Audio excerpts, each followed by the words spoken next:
मित्रों, आपको पता है कि महाभारत युद्ध में किस योद्धा के पास कौन सा रथ था। महाभारत काल में एक से बढ़कर एक पराक्रमी योद्धा थे। मित्रों, एक योद्धा को पराक्रमी योद्धा बनाने के लिए एक विशिष्ट रथ की आवश्यकता होती है। इसलिए मित्रों, आज हम आपको बताने जा रहे हैं कि वो कौन सा रथ था जो शक्तिशाली था और वो रथ किस योद्धा के पास था। आइए हम जानते हैं आज की वीडियो में। आखिर महाभारत में कौन थे वे योद्धा जिनकी दिव्य रथ के कारण भगवान श्री कृष्ण अपने सुदर्शन चक्र से भी उन्हें परास्त नहीं कर सकते थे। सर्वप्रथम हम बात करते हैं भीष्म के रथ की। भीष्म पितामह के रथ में इतना बल था कि जिसे किसी भी प्रकार से नष्ट नहीं किया जा सकता था। भीष्म पितामह का रथ इतना शक्तिशाली था कि अगर भीष्म पितामह रथ से उतरकर आत्मसमर्पण नहीं करते तो उन्हें युद्ध में मारना असंभव होता।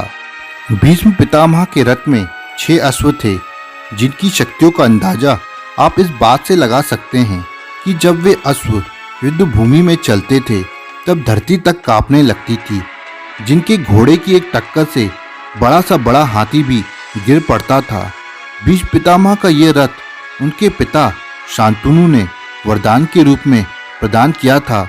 जब महाभारत का युद्ध चल रहा था तब भीष्म पितामह ने अकेले ही पांडवों की आधी सेना का विध्वंस कर दिया था।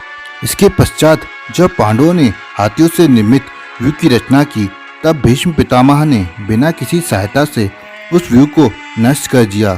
तब अर्जुन भगवान श्री कृष्ण कहते हैं कि हे माधव, भीष्म पितामह ने कैसे बिना किसी शस्त्र के इस व्यूह को नष्ट कर दिया। तब भगवान श्री कृष्ण अर्जुन से कहते हैं कि जितना सामर्थ्य भीष्म पितामह में है उतना ही सामर्थ्य भीष्म पितामह के अश्वों में भी है। भीष्म पितामह के एक एक अश्वों में 22 हाथियों का बल है। तब अर्जुन भगवान श्री कृष्ण से कहते हैं, हे माधव, ऐसे में हम भीष्म पितामह को युद्ध से नहीं रोक पाएंगे। तब भगवान श्री कृष्ण कहते हैं कि समय आने पर भी भीष्म पितामह को परास्त होना पड़ेगा। मित्रों, अब हम बात करने जा रहे हैं महाभारत के दूसरे योद्धा की, जिसका रथ भीष्म पितामह के रथ से भी अधिक शक्तिशाली था, जिसकी मौत का कारण भी वो रथ बना था। वो महान योद्धा अगर चाहता तो तीनों लोकों में अपना आधिपत्य स्थापित कर सकता था। जिसने अर्जुन जैसे महाशक्तिशाली योद्धा जिसने महादेव से युद्ध किया था तक उसे भयभीत कर दिया था, और जिसके आगमन से महाभारत युद्ध में मायावी शक्तियों का नाश तक हो गया था, जो बड़े कुल का होते हुए भी नीच कुल का कहा गया। जी हाँ मित्रों, हम बात कर रहे हैं सूर्य के समान तेजस्वी सूर्यपुत्र कर्ण की। सूर्यपुत्र कर्ण को कौन नहीं जानता, जिनकी धनुर्विद्या की प्रशंसा स्वयं भगवान श्री कृष्ण भी करते थे। उनके पास अमृत से निर्मित कवच और कुंडल थे, जिसे कोई भी दिव्यास्त्र भेद नहीं सकता था। इसलिए भगवान श्री कृष्ण ने महाभारत युद्ध शुरू होने से ही पहले इंद्र को कहकर कवच और कुंडल उतरवा दिए। तब भगवान सूर्यदेव कहते हैं, हे भगवान, ये बहुत बड़ा अन्याय है। तब भगवान श्री कृष्ण सूर्यदेव से कहते हैं कि आप भी युद्ध से पहले कर्ण को कोई भेंट प्रदान करें। तब सूर्यदेव ने कर्ण को अपना दिव्य रथ प्रदान किया, जो युद्ध के दूसरे पहर तक शक्तिशाली रहेगा, लेकिन दूसरे पहर के बाद उसकी शक्ति विलुप्त हो जाएगी। इसलिए कर्ण की मृत्यु युद्ध के दूसरे पहर के बाद हुई। अब हम बात कर रहे हैं तीसरे शक्तिशाली रथ के बारे में, जो असम के राजा भगदत्त के पास था।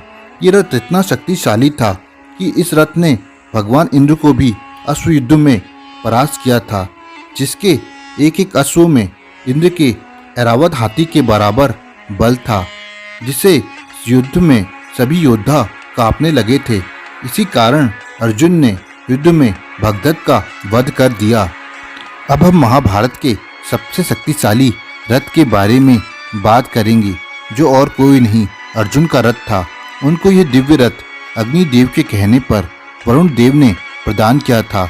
उसकी शक्ति को और अधिक शक्तिशाली बनाने के लिए महाबली हनुमान को पताका के रूप में विराजमान किया गया था, और इसी कारण पूरे महाभारत में अर्जुन का रथ सबसे अधिक शक्तिशाली था। तो दोस्तों, आपको कैसी लगी ये वीडियो आप कमेंट बॉक्स में कमेंट करें और हमारे चैनल को सब्सक्राइब करें।